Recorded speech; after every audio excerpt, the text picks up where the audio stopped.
Hello, very good evening to you. Welcome to Friday night's calendar. Hello, thank you for joining us, and here are tonight's main stories. I won't give up on justice. 20 years after a millionaire businessman was robbed and murdered in his Leeds home, his brother says his killers must be caught. They know the pain and anguish caused to my mother in particular, who died 5 years to the day of my brother's death. She cried every day. Picking up the bill, the Bradford homeowners left to pay tens of thousands of pounds after a no-win, no-fee legal firm went bust. I had to sell my wife's jewellery off. That was all the jewellery that we got for the wedding gifts. I had to get rid of my car. My father had to dip into his pension pot.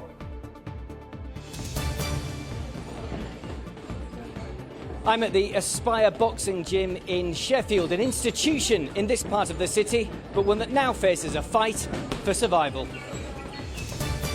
And let's get ready to crumble. Things get a little bit fruity on calendar as we celebrate the annual Rhubarb Festival in Wakefield.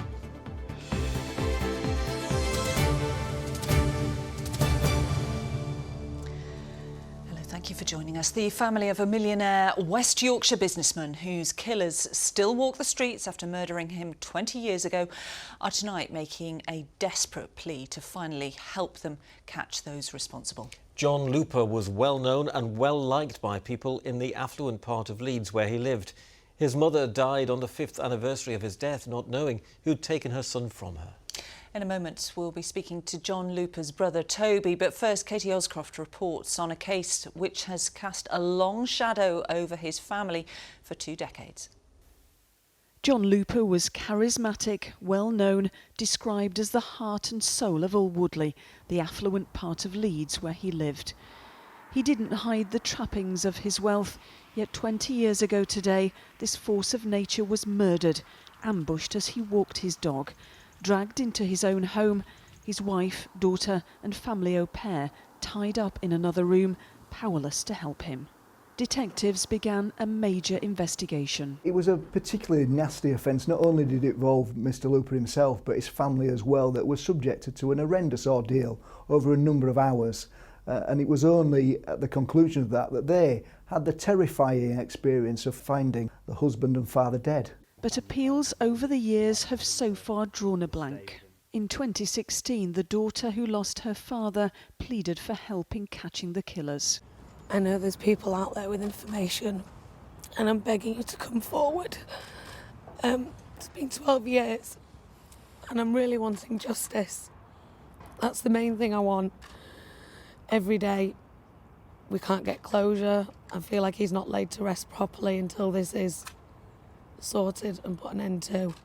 A gang of 4 or 5 were thought to be responsible for John Looper's death. Possibly one of them was a woman. They stole £100,000 worth of cash and jewellery, including this rare Cartier watch. The gang apparently fed Mr Looper marmalade before they fled, possibly believing he was in a diabetic coma, perhaps an act of compassion for this popular man. Every day I miss him. And I'm not going to let these people get away with it. Whatever I can do to help, whatever I can do to help the police, I will make sure that I do that, to get justice for my brother. That was Toby Looper ending that report from Katie Oscroft. A little earlier, Toby joined us in the studio and we asked him what, if anything, had changed in the 8 years since that last interview. No, nothing of material fact. I'm hoping that the continuing DNA testing that the police are doing and from the cold case team, who are doing a great job and working very hard on this, for which the family are very pleased and very grateful for. It's obvious that the relatives of the people who committed the crime know what happened. Nobody will ever convince me different. So hopefully they will come forward. Hopefully allegiances have changed with their associates, and one or more will come forward this will jog their memory and make them come forward. You said to me earlier that one of the hardest things you've ever had to do in your life was to tell your mother that John had died. Yeah. I had to wake her before she saw it on the TV. That's definitely the hardest thing I've ever done. And she died 5 years to the day Yes. later. Yes. Which was incredible. Did she ever get over it? No, she cried every day. No mother should have to bury a child. No parent should have to bury a child, but especially in those circumstances. And you were so close to your brother, weren't you? We were very close. We were like, people used to say we were like one finger. You couldn't get a cigarette paper between us. You hurt me, you hurt him, vice versa. So He was a well-liked man, wasn't he? I tried to be very low-key. He was front and centre.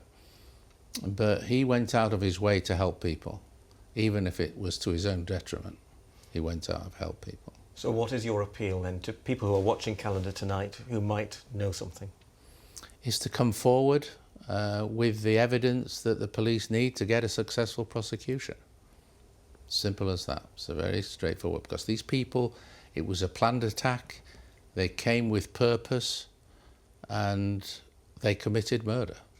End of. It's a very simple situation, in my mind. And they're very, very fortunate they don't live in a time where their life would have been taken for taking my brother's life. I don't want sympathy from people. I want justice. Toby, thank you very much for joining us on Calendar. Thank you. Thank you. Next, to the homeowners in Bradford who face eye-watering legal bills and the prospect of losing their properties altogether after the no-win, no-fee law firm representing them went bust. As many as 1,500 people were offered free legal representation by SSB Law to pursue compensation claims for insulation that they say caused damp and mould in their homes. But after SSB went into administration in January, some have been hit by legal fees of up to £50,000. Our political correspondent, Charanpreet Khera, has the story. I had to sell my wife's jewellery off. That was all the jewellery that we got for the wedding gifts. I had to get rid of my car. My father had to dip into his pension pot. It came to a point where I had to borrow money from a couple of friends and relatives as well to gather that £46,000. Desperate measures for a desperate time to pay off a bill that Wakas didn't even know he was liable for. When I got this letter through the post, I was really upset. I used to stay awake at night. When my father found out he had a heart attack, because he really worried and panicked, and especially with his pension money, he helped us buy this property. That's all now been completed. Wakas had cavity wall insulation installed in his house in 2014 as part of a government scheme. So mouldy. It'll get so wet that you just get drops coming down the water. Soon after, damp and mould set in, and lawyers told Wakas he could make a claim on a no-win, no-fee basis. That bed has been changed 3 times. But when the firm representing him, SSB Law, collapsed, the costs were handed over to him. Now he wants to share his story, but asked us not to show his face because of the shame he feels about his mounting debts and the damage to his home. It was really embarrassing. One of my kids' bed is right next to the window, and the whole bed used to go. We used to have to get a new bed for him. When you wake up in the morning, look in the wardrobe to get a new pair of clothes to wear, you couldn't wear it. Because the clothes would be mouldy? Yeah, mouldy, dampy, because you can smell it. The whole house would smell of damp and mould. Wakas says countless houses near him were offered the same cavity wall insulation that he feels led to the damage and the debt. Around 1,500 people were offered no-win, no-fee representation by SSB Law, many of them here in Bradford. Now the company's gone bust, they've been hit by bills of up to 5 figures and told that if they can't pay, they're in trouble. At this meeting, hosted by the local MP, Naz Shah, others tell me they've been hounded by bailiffs and told their homes could be repossessed. But most say they don't want to be filmed because even though they feel it's not their fault, they're ashamed to be in debt. I think it's a national crisis. I think it's a national scandal. I think the stories we heard and you've heard from constituents were so horrific. I didn't realise the depth of it, how bad it was. And then we had more than 20 families turn up yesterday's meeting, and I think that's just the tip of the iceberg here in Bradford. The Solicitors Regulation Authority are investigating SSB Law, whose CEO told us, while SSB is no longer trading, we've secured the transition of all live casework to new providers. Meanwhile, the government said the UK has one of the strongest consumer protection regimes in the world, including serious penalties for those who fail to comply. But Wakas and the others at this meeting say that's not enough, and with the help of Naz Shah, they're determined to make their voices heard. Charanpreet Khera, ITV News, Bradford. Well, it's a terrible situation. If you've been caught up in the fallout of SSB going into administration, we'd like to hear your story. Please get in touch with us through email. Our address is calendar@itv.com. That's calendar@itv.com. Thanks for being with us. Still to come on the programme. Everyone wants to beat Leeds. Equally, the fans and the sponsors, and everyone expects to win. Great expectations. The Leeds Rhinos kick off their Super League campaign in a couple of hours' time. So can their new crop of players bring success back to Headingley? And with the weekend ahead of us, we look at the rise of so-called sober raves, where partygoers are choosing to boogie without the booze.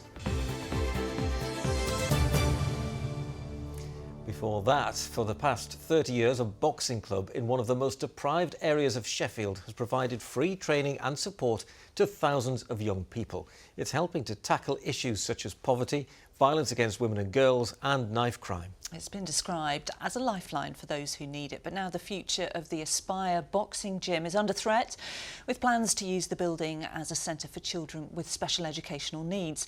Adam Fowler is there for us tonight. That's right, I'm here at the Aspire Boxing Club, and as you can see, it's used by people of all ages, all genders. It's free and it's in one of the most deprived areas of Sheffield. It's an institution around these parts, but sadly, its future's now in peril because the lease here won't be renewed. And I'm joined now by Ronnie Tucker, the head coach here. Ronnie, this must have been devastating news when you found out. Yep, it's devastating news for me, but it's more devastating for young people. One of the things we do here is we've got a free resource for young people, and I know the school's argument is they need this building for excluded kids. My argument is why so many kids get excluded. If so many kids get excluded from Sheffield, there's a problem. And why are they getting excluded? Because there are no facilities for them, and you want to close down the free facilities we've got, which is a bit contradictory, really. OK, and we'll hear a few words from the school in just a moment, but one of the people supporting the campaign to keep this place open is former boxing world champion Johnny Nelson. I spoke to him a little earlier on. Here's what he had to say. They're teaching young adults to be responsible adults, have a bit of pride in where they live in their doorstep. Taking this away, do you not think there's going to be a knock-on effect, a negative knock-on effect? There will be. I've seen it. I'm an example. I'm a product of a system like this when it works, and when it doesn't work, unfortunately, all of a sudden people are scratching their heads thinking, "What's happened? Why is this happening?" You've got an antidote here. You've got something that's helping a community here. Why would you take it away? I don't get it. Well, from a former boxing world champion to maybe a future one, we've got 10-year-old Ellie May here. Ellie, what's that trophy? It's a boxing trophy what I achieved because I was working determined and working hard with all my training and concentrating and everything like that. And what do you think of it here at the Aspire Gym? It's amazing. And you'd be sorry to see it go? Yeah. OK, well, we're also joined now from Sheffield City Council by Ben. Ben, what can the council do to keep this place open? Well, it's quite clear that this club must stay open. It means so much to the community. The community suffer more than most over the last 14 years, and what we'll be doing is trying to bring the school and the gym together to find a solution, because common sense must prevail, and this gym must stay open. OK, well, this gym is on the grounds of Sheffield Inclusion Centre, which caters for those who've been expelled from other schools, and they said this was not a decision made without much thought and consideration, but with the rising number of children being permanently excluded, they've made the decision to prioritise those children. Most fights here take place in that ring. It looks like now they're facing their biggest fight ever. Adam, thank you very much. Certainly looks very lively there in Sheffield tonight, and we'll keep you updated on what happens with the Aspire gym. OK, it's Friday night, of course, so the region's pubs and clubs can expect to be doing a roaring trade, hopefully, over the coming hours. Yeah, well, according to research, more and more people are choosing to go alcohol-free. And that means businesses are having to adapt to their customers' changing tastes. It means we're now seeing a big rise in so-called sober raves. Never heard of them? Catherine Walker can explain. Dry January may be over, but it seems sobriety is here to stay. Phil runs a bar in Chesterfield and has seen a rise in people asking for alcohol-free drinks. I think over the last year, the increase in demand for low and no alcohol has gone through the roof, really. We sell a huge amount compared to previous years. I think the demand for more interesting no and low alcohol has driven a much wider choice for people. The latest research shows that more people than ever are choosing to drink less or be sober. And according to the British Beer and Pub Association, booze consumption is down by 15% in the last 20 years. In particular, younger people are opting for booze-free alternatives, with more than a third of 18 to 24-year-olds not drinking any alcohol at all.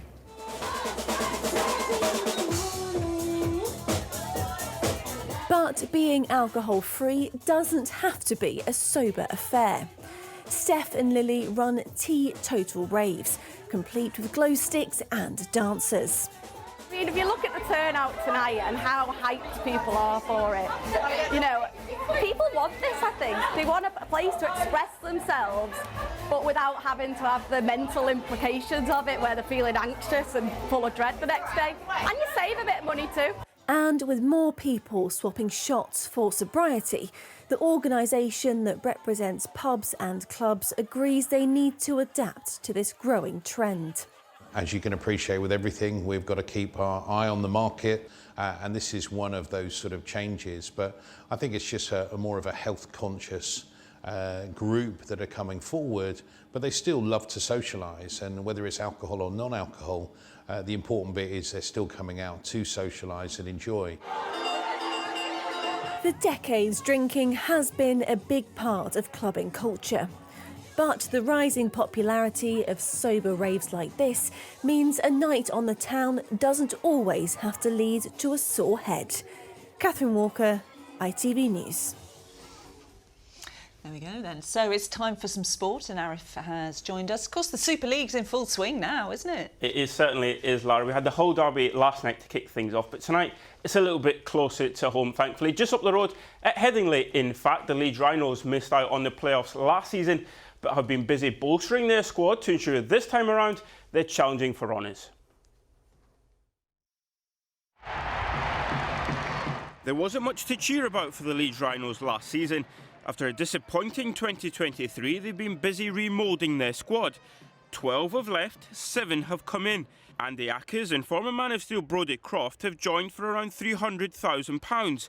The club's biggest investment in one go for over 25 years. That's got nothing to do with me. I don't see that money, so I'm not really concerned about it. I wouldn't have come here if I didn't believe this group can achieve something special. So it's early stages, and like I said, we've been working really hard to build those connections, and the sky's the limit, really. So it's exciting to see where we can go. With so many new faces, it's a familiar one in Cameron Smith that will lead the team. A product of the famous Leeds Rhinos Academy, Smith broke into the first team at 16. Almost a decade on, he remains an ever-present figure. Whilst he might not be the most vocal, he lets his actions do the talking. To be a captain of such a prestigious and a club with a ton of history, it just fills me with pride. And I think our main attribute is bringing the best out in other people, allowing other people to lead and say their bit. So, we have tons of people in the squad that have specific responsibilities, and I think it's just my main role is to bring the best out in them. Other biggest attribute and why he's got that role is his ability to bring out the best in other people and we've got a lot of leaders in our team, we've got a lot of experience, and Cameron's great at facilitating them to be leaders and to have their imprint on the team.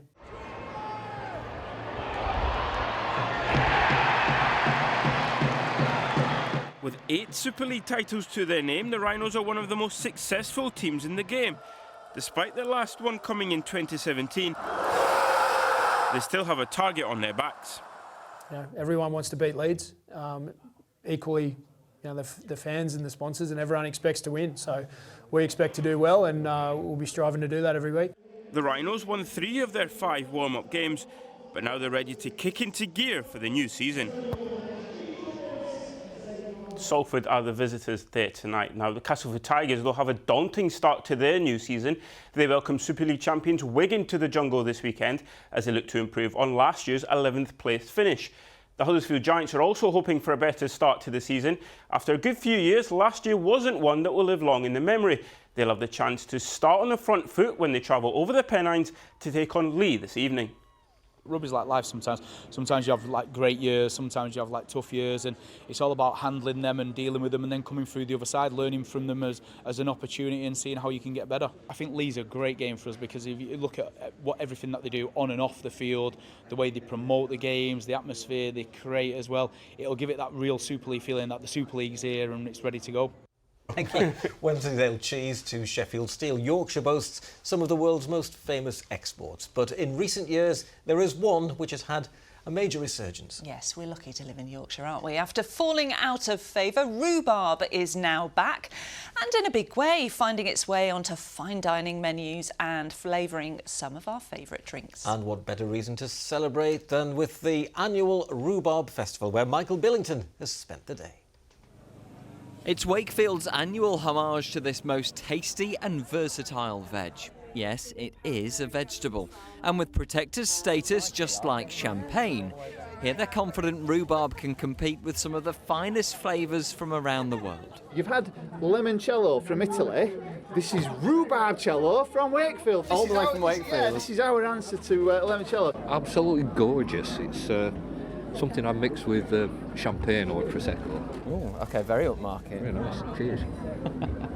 We spoke for choices, everything you could think of. Jams, chutneys, pastries. So gin?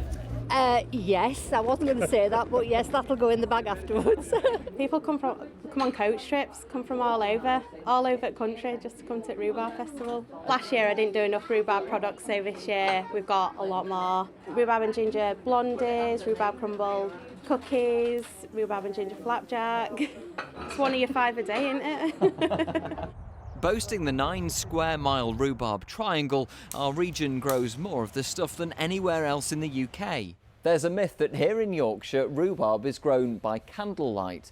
In actual fact, the perfect conditions are actually complete darkness. Obviously it's pitch black, but we have to see to harvest, so we harvest by candlelight. It's crucial, the darkness. That's what gives rhubarb its flavour.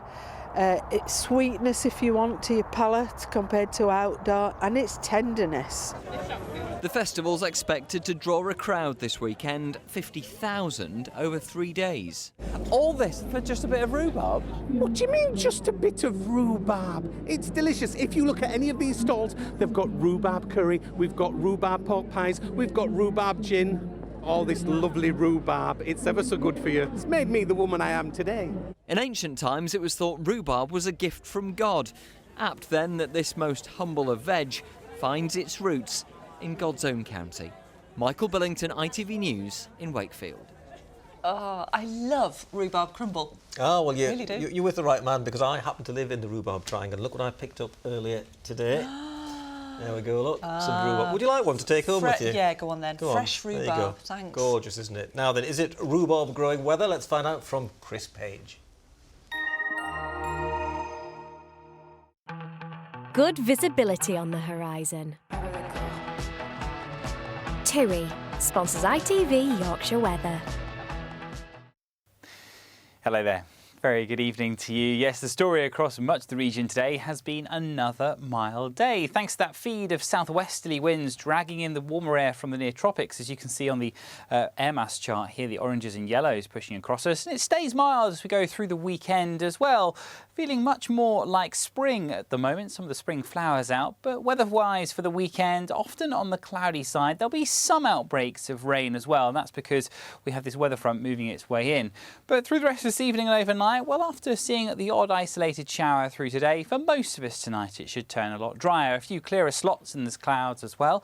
But despite that, temperatures holding up there between 7 and 8 degrees Celsius thanks to that mild southwesterly feed of air. And that's where they should be by day at this time of year. We go through the first part of Saturday. There'll be a few brighter glimmers of sunshine, but then the cloud just tending to thicken up from the south and west as we move into the afternoon. For most of us, I think during the daylight hours, staying dry and another mild afternoon to come.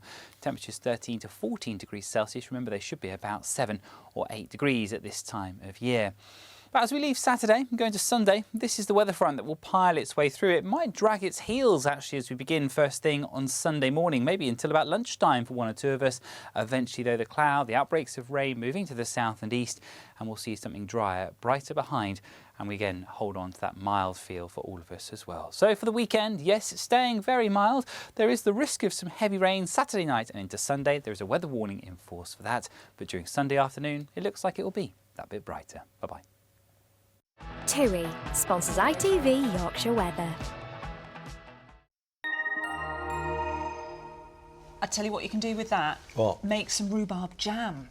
Yeah, I quite like the sound of that rhubarb gin, actually. Now there's an idea.